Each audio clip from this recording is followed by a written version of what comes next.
जय हिंद दोस्तों। आज हम लोग शुरू करते हैं क्लास 10 बिहार बोर्ड का ऑब्जेक्टिव।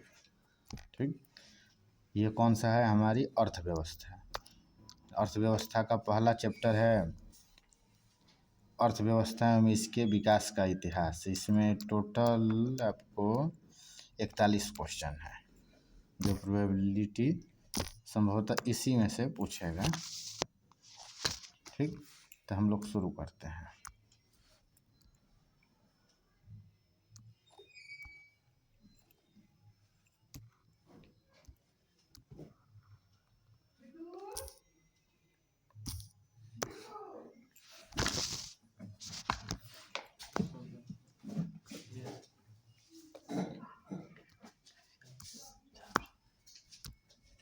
तो इसमें पहला क्वेश्चन क्या है कि इनमें से किसको प्राथमिक क्षेत्र भी कहा जाता है? सेवा क्षेत्र, कृषि क्षेत्र एवं औद्योगिक क्षेत्र। तो प्राथमिक क्षेत्र क्या होता है? कृषि एवं कृषि से जुड़े हुए क्षेत्र को क्या बोला गया है? प्राथमिक क्षेत्र। तो इसका आंसर क्या हो जाएगा? बी। दूसरा क्वेश्चन क्या है? इनमें से कौन से देश में मिश्रित अर्थव्यवस्था है? मिश्रित अर्थव्यवस्था क्या है? तो किस में है? तो भारत में। मिश्रित अर्थव्यवस्था क्या होता है? जो पूंजी, अब आगे हम लोग देखते हैं। Question number 3।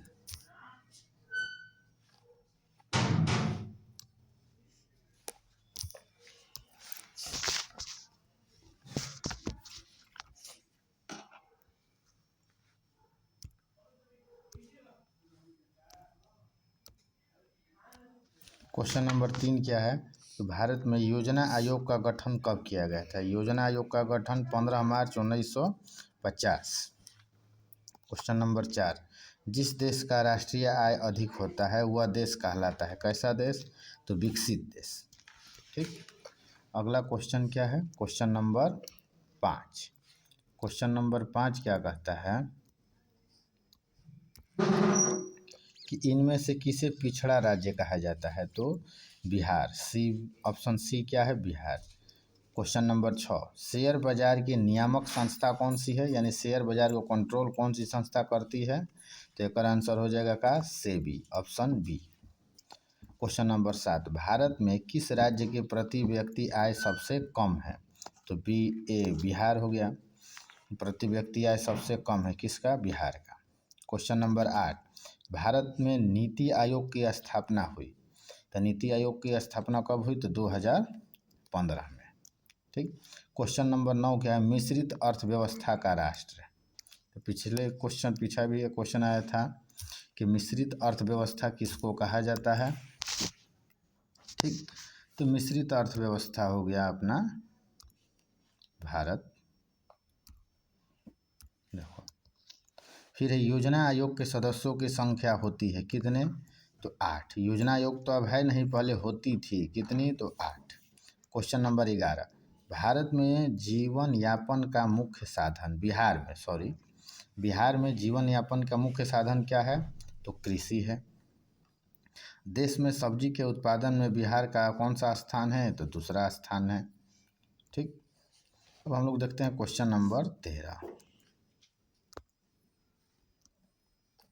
क्वेश्चन नंबर 13 क्या कह रहा है भाई कि भारत के पड़ोसी देशों में किस देश का प्रति व्यक्ति आय सबसे अधिक है? तो क्या हो जाएगा? C for Sri Lanka. Question number 14। इनमें से कौन योजना आयोग का पदेन अध्यक्ष होता है? तो जो भारत का प्रधानमंत्री होता है वही योजना आयोग का अध्यक्ष होता था। अब चूंकि योजना आयोग के स्थान पर क्या हो गया है? नीति आयोग। ठीक, इसीलिए अब क्या हो गया है? नीति आयोग। अभी भी नीति आयोग का अध्यक्ष कौन होता है? तो भारत का प्रधानमंत्री। Question number 15। भारत की आर्थिक व्यवस्था है कैसी है? तो मिश्रित अर्थव्यवस्था है। फिर है इनमें से कौन सा देश समाजवादी अर्थव्यवस्था है? तो कौन सा है? रूस, समाजवादी अर्थव्यवस्था। Question number 17।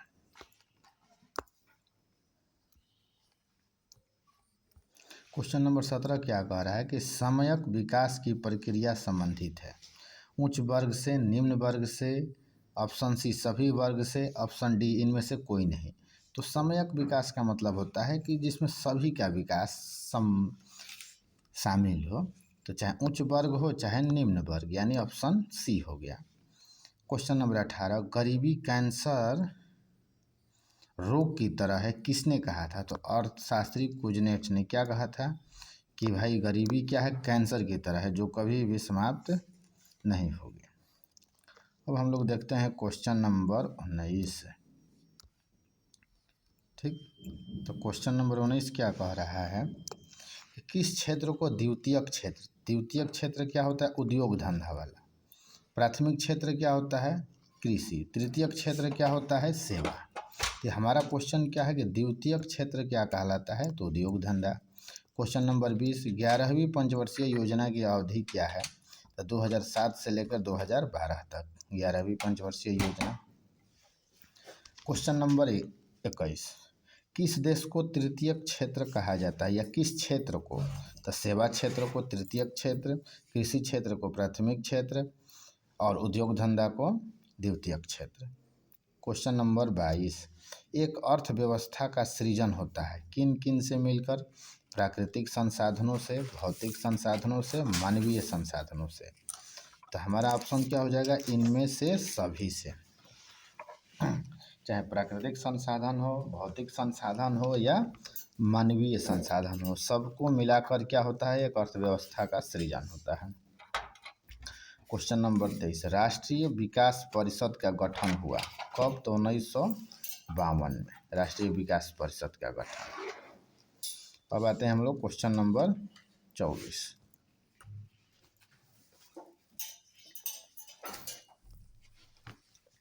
क्वेश्चन नंबर 24 क्या कह रहा है कि किस अर्थव्यवस्था में उत्पादन के साधनों पर किसी व्यक्ति या निजी संस्था का अधिकार रहता है?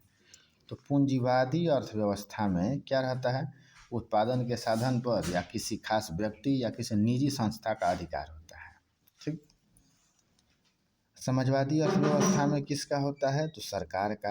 और मिश्रित अर्थव्यवस्था में किस में क्या होता है? तो सरकार के साथ साथ निजी संस्था या व्यक्ति का भी अधिकार होता है। क्वेश्चन नंबर 25, भारत की प्रथम पंचवर्षीय योजना का कार्यकाल क्या था? तो 1951 से 1956। क्वेश्चन नंबर 26, आर्थिक संरचना का एक मुख्य अंग है, कौन कौन सा? यातायात एवं संचार। आर्थिक क्रियाओं का उद्देश्य क्या होता है? जीविकोपार्जन। कोई भी व्यक्ति आर्थिक क्रिया कर रहा है तो उसका मेन उद्देश्य क्या होता है कि भाई अपने को रुपया पैसा मिले ताकि हमारा जीविकोपार्जन हो सके। क्वेश्चन नंबर 28 क्या बोल रहा है कि पशुपालन एवं मत्स्य पालन किस क्षेत्र का अंग है? तो पशुपालन एवं मत्स्य पालन तो क्या है? कृषि और कृषि से संबंधित क्षेत्र क्या कहलाता है? प्राथमिक क्षेत्र। क्वेश्चन नंबर 29,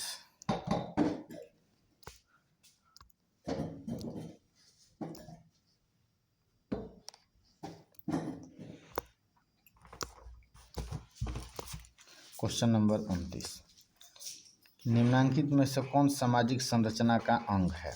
शिक्षा एवं प्रशिक्षण, स्वास्थ्य सेवाएं, आवास या उपर्युक्त सभी? तो उपर्युक्त सभी। सामान्यतः किसी देश के विकास का स्तर किस आधार पर निर्धारित किया जाता है? प्रति व्यक्ति आय के आधार पर, साक्षरता के आधार पर या स्वास्थ्य की स्थिति के आधार पर? तो हमारा आंसर क्या हो जाएगा? इनमें से सभी। सामान्यतः किस देश के विकास का स्तर किस आधार पर निर्धारित किया जाता है? तो तीनों फैक्टर पे, प्रति व्यक्ति आय हो, साक्षरता दर हो और स्वास्थ्य की स्थिति हो। अब आते हैं हम लोग क्वेश्चन नंबर 31। तो क्वेश्चन नंबर 31 क्या कह रहा है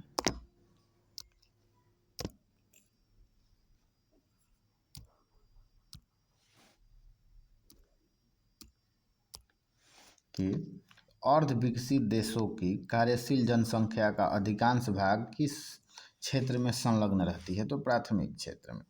जो भी अर्ध विकसित देश है वो कृषि और कृषि से संबंधित क्षेत्रों में वहाँ की जनसंख्या ज़्यादातर उसी काम में लगी रहती है। इसीलिए क्या क्वेश्चन है हमारा कि अर्ध विकसित देश की अधिकतर कार्यशील जनसंख्या किस में लगी रहती है? तो प्राथमिक क्षेत्र में।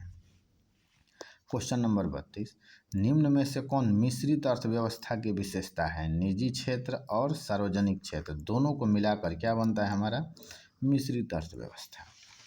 मिश्रित अर्थव्यवस्था का मतलब होता है कि जो संसाधन है उस पर सरकार के साथ साथ निजी संस्था या निजी व्यक्ति का भी अधिकार होता है, तो उसको क्या बोल दिया गया है मिश्रित अर्थव्यवस्था। जिसमें केवल निजी संस्था या निजी व्यक्ति का अधिकार होता है उसको क्या बोल दिया गया है पूंजीगत अर्थव्यवस्था। जिसमें सरकार का होता है उसमें समाजवादी अर्थव्यवस्था। क्वेश्चन नंबर 33, स्वतंत्रता प्राप्ति के बाद भारत का मुख्य आर्थिक उद्देश्य क्या था? तीव्र आर्थिक विकास करना, उत्पादक रोजगार सृजन और निर्धनता निवारण, तीनों था, उपर्युक्त सभी।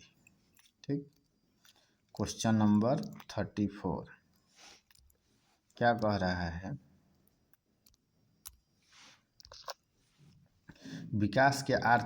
बिहार के आर्थिक पिछड़ेपन का प्रमुख कारण क्या है? तो जनसंख्या में तीव्र वृद्धि, कृषि पर अत्यधिक जनभार, बाढ़ एवं सूखा का प्रकोप। तो क्या हो जाएगा हमारा आंसर उपर्युक्त सभी।